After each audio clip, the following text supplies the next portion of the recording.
So first, just a round of applause for all the speakers.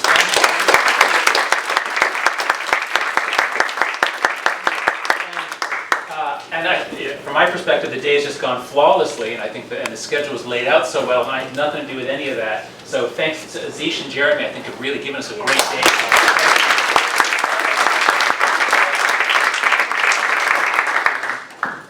And this is the very last session. Charlie and I are going to try to just add some value at the end by integrating some things, looking ahead to the future. So actually, Charlie, if you give your reflections first, and then I'll sort of handle the okay, what's next thing, and then let's see. Keep an eye on the time it'll take. Okay.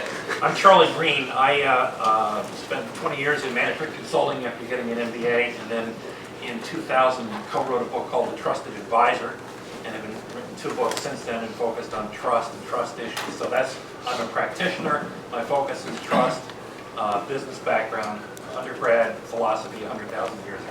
And I should have introduced him and pointed out that he has just an extraordinary amount of common sense, experience, and wisdom. That's why we picked him for the very end. He's been working with us on a lot of things, and we just thought he'd be perfect for this role. So with those high expectations, go ahead. Well, it's been really interesting listening to this with an eye to trust, and I'm seeing a lot of similarities. I thought it would be useful just to point out there's obviously an overlap between trust and ethics. And I thought particularly focusing on design here, some things that I see in common that work in the trust area and that I've heard today work in the ethics area. Just as background, I'm struck that the dilemma facing both the area of trust and the area of ethics is kind of similar. The psychology profession has dominated. In the trust arena, the psychology departments have dominated the discussion. The dominant definition of trust is from Meyer Davis Scorman in the 90s, and it has to do with putting oneself consciously at risk, vulnerability to another. That is an interior, psychological, subjective definition. It's the verb to trust. It's not the noun, it's not the adjective. So when you put the psychologists in a room with a bunch of social psychologists, of whom there are far fewer, they're literally not talking about the same thing. One is sociologists. You're contrasting. I'm contrasting group social psychology. Social psychology and sociologists, as opposed to individual psychologists. They talk past each other because one is talking about the noun trust and how it exists in civilizations and societies, and the other one's got this interior view. In business, we're lost because we want to talk about trustworthiness, but nobody in the academia talks about trustworthiness except insofar as it's viewed as a subjective impression on the part of the trustor. So those of you out in academia get to work on trustworthiness. Some of us have been doing that on our own. Barbara Kimmel, who was here earlier today, has a group called Trust Across America. She's got a corporate study of corporate trustworthiness. I've done some personal trustworthiness studies. But the ambiguity in business around trust has to do with what are we talking about? You know, trust in banks is down. Does that mean they're less trustworthy, or does it mean we don't trust them? I see a comparable kind of confusion here that I'm hearing in the ethics area. Part of it is the tension between ethics and compliance, which we keep hearing all about that. I got my own views, but it's interesting to watch it played out here. And also in both areas, I hear this trade-off: business versus ethics, business versus trust. My own view as a trust practitioner is that's a false dilemma. 90% of the time, it's bad management if you think there's a problem. There shouldn't be a contradiction if you think correctly about management. And I would suggest that the ethicists here think about that the same way. If you think you have an ethics problem, first check and see whether you have a management problem. If people are not thinking ethically, that's bad for the organization. If it's bad for the organization and it's happening, that's a management problem. In terms of design issues, here's what I heard. Two bad practices and 3 good ones that I hear in common. The bad ones, and we heard it a lot today, is over-reliance on metrics. That's true in trust. We heard about Campbell's rule. Metrics management, I couldn't agree more from the trust perspective. The other one is narrow views of incentives. Noble incentives are great, but we hear an awful lot about rats and cheese and the maze kinds of incentives. And those, I'm delighted to hear a lot of people saying that doesn't really work very well. In trust, maybe the dilemma is even more clear. You got the dilemma of trust having to do partly with wishing to do something well on the part of others. Well, how do you incent somebody to be selfless? There's a contradiction right there at the heart of it. And I suspect there's a similar contradiction in ethics, although I don't quite know how to frame it so neatly. So those are the two worst practices, if you will. And I'm mindful of being corrected on use of the term best practices, but I'll use it sloppily here for a second. These are three that I've heard across both trust and ethics, and I'm again gratified. One of them is to focus on principles and not processes as a way of scaling. Principles are a fabulous way to scale up in an organization. They beat the heck out of metrics and processes. They're not hard to scale up. The Army is brilliant at it. Hobby Lobby is brilliant at it.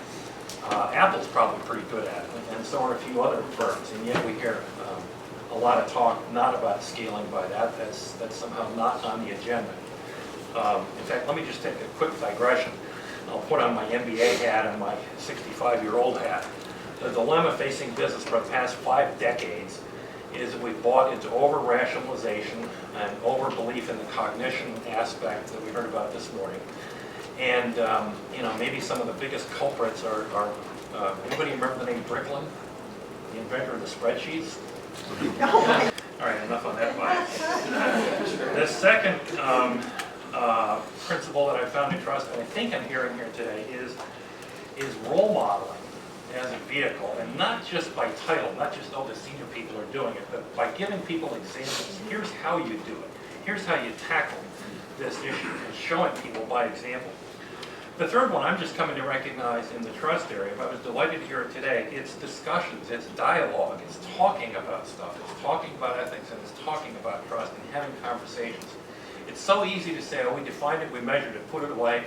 Somehow, people don't make the, if we measured it, somehow we think it's done. But there's, those of you in the corporate world, you know, once you've measured it, seriously, what corrective action gets taken? Answer hardly anything. Even if you would, it's backwards.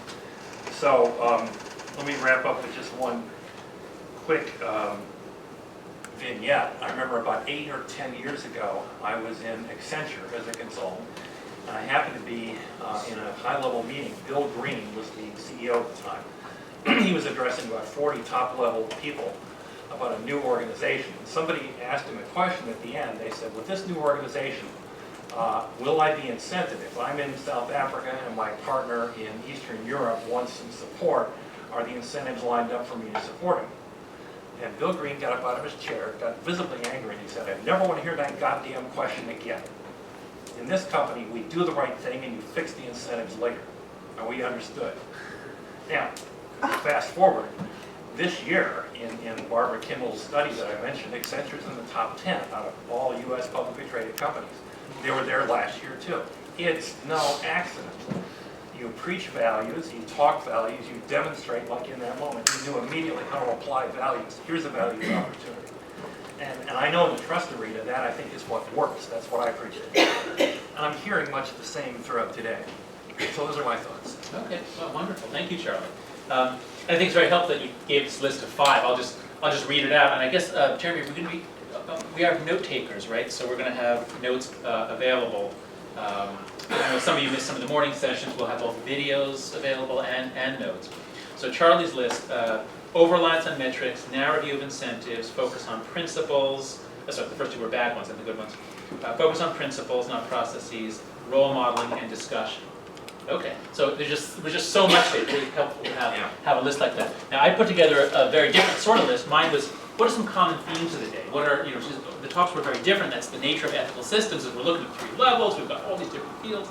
And so when you find common themes across talks, that's when some part of your mind that just does pattern recognition says, that links with that. And so my brief list was the theme of complementarity. There's a between the practitioners and the researchers, there's a wonderful Martin Luther King quote, power without love is reckless and abusive, and love without power is sentimental and anemic. And I wanted to use that, and then as I thought about it, I thought it actually makes no sense because I don't know which side is which, but I wanted to use it anyway because it's sort of like, yeah, there are certain things that you have to, like, they just, like peanut butter and chocolate or whatever, they have to go together. And I think a real theme of the day has been that if you just had the researchers off in the ivory tower running their studies and MBA students, they would produce a lot of results that actually wouldn't be of use. And if you just have the practitioners all trying to figure out what to do, as we heard in the last session, they'll do what everybody else is doing, and they won't make much progress. And I think we have, here in this group, we have the complementarity to really change the world. I get embarrassed every time I say that. Linda, okay. So that was theme one. Theme two, clearly, and this was especially in the morning, but it was the whole thing. It was the power of the environment. I think we all understand that the individual psychology approach, while not irrelevant, is just not where the action is. And if you understand situational pressures, especially the social ones, more so than the monetary incentives, and don't forget, monetary incentives are social incentives also. So always keep your eye on the social environment, the environment and the social environment. That's a lot of what ethical systems design is really about. Third theme, I thought, was ethical leadership. We talked a lot about that. We know that it's not just tone at the top, and it's not trickle down. I think it was the person who said that. But ethical leadership is extremely important. And I think, I hope and I think that what we're doing here is saying a big part of ethical leadership isn't just looking like a leader, it's actually doing good ethical systems design. And if you don't do that, you can expect bad results. A third theme is that our common sense is sometimes wrong. We human beings have a particular nature that evolved for tribal societies. It's quite miraculous that we're living together in relative peace and harmony on this planet. And business and large corporations are, in a sense, social institutions that are like way above what we ought to be able to do. And as we people these things, as we run these things, in a way they're just too complicated for us. And so sometimes when we follow our gut instincts or our naive beliefs, as Nick called them, the myths about morality, we get things wrong. And so again, we have to go back and forth between the practical experience, intuition, and research and outside critique of those ideas. And then a fifth theme was, and this was a great, we really had not thought of this. I think we were planning on having a positive psychology page, so actually it's not that we never thought of it, we haven't thought of it in the last year or two, it just didn't occur to us. We have all been focusing too much on the negative, and I think that was a really important theme of the day, was, there's a general principle in psychology that if bad is stronger than good. In general, a bad thing outdoes 5 good things, or some number. But that doesn't mean that you should just focus on the bad. And we often neglect the good, and we're guilty of that at ethical systems, and many of us are guilty of it in our research, in our companies, in our daily lives. And so some of the words used were, so I think assuming that people are good, and especially when I heard Anne's talk, and realized that it's not just low construal level that puts us in the sort of the focusing on process, losing sight of ethics. It's actually negative emotions too. Negative emotions, fear, all that stuff puts us in a defensive mode, low construal mode. So we can do a kind of a phase change in an organization as we can in ourselves. Flipping over from the defensive, cover your ass, defend, that mode in which ethics is far away. You're focused on process and what's going to happen to you.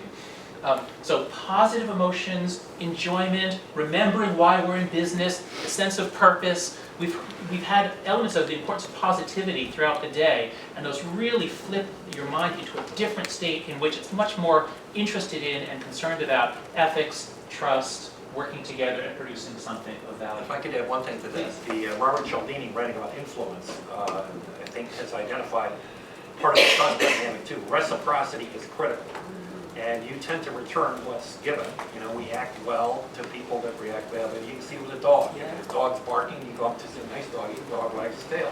If you react fearfully, the dog barks harder. I think it was one of the secretaries of war state to Roosevelt who said, the best way to make a man trustworthy is to trust him.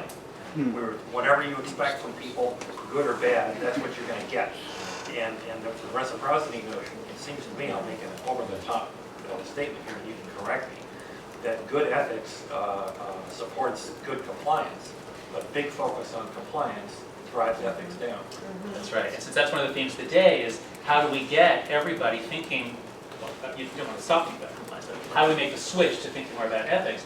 And that's kind of the interesting paradox is the more you focus on compliance, the harder it is to imagine that it could work to flip over to ethics. But if you just do it and you go for this positive shift, it will become much easier than it seems when you're in the more compliance with the negative assumptions.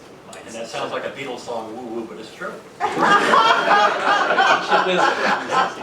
Yeah. Okay, so those were, so I hope these themes were helpful in just integrating the vast amount that we've seen and heard today. We want to. We have about 15 more minutes, 15, 20 more minutes. We want to just end by looking to the future. And so just this morning, I just jotted down what is my vision of the future of business ethics. I think that's what it said in the program I was supposed to do. I didn't even know that I was supposed to do that. So I just jotted down. So in my overly optimistic fantasy, I learned 10 years from now, the business case for ethics is going to be very widely accepted. There's actually a lot of new research just in the last 5 years making it with articles from finance professors. So we all know the business case for ethics. We all know that in general it's pretty solid, but it doesn't always work, maybe not in all industries. So my vision is that 10 years from now, it'll just be everybody in the business world will know that in the long run, ethics pays. Furthermore, the business case will be much more true in 10 years than it is today. If we have changed the ecosystem in the ways that we talked about before, if we've changed the ecosystem so that there are better tools for assessing it and better interventions, things that we don't even know yet, but we're going to figure out when we get down to these steps. So 10 years from now, it'll be even more true that ethics pays. And that will be true in part because ethical systems designed by then will be so easy, cheap, and common. It just will be an orientation that people take. Companies want to be learning organizations about all sorts of things. Why not about ethics too? Especially if the business case is stronger and better known. Another aspect of the future, I think, is that academics and companies will work much more closely together. And right now they are fairly siloed, and that's one of the things we're really trying to do is bust that up. Bring out the academic research and the academics, bring out the practitioners, the ethics and compliance officers, the CEOs who are interested in this. And Azish, with her background at the New York Fed and her background as an attorney, is looking into ways to reduce the fear of legal risk for companies that do that. So we think that we can make progress there, and we can foster many more partnerships, some of which I hope have been started here today. Well, as I mentioned, 10 years from now, companies will be much more, they will think of themselves as learning organizations, not just about process and performance, but about ethics. And if we can make progress on all these, then the regulators can actually do what they say they want to do now. They say they want to reward ethics. They want companies to shift to ethics, but they don't give them guidance because they don't know what to say. Well, we think we do. We don't know entirely now, but we feel as though a year from now, we actually will have some very clear guidance.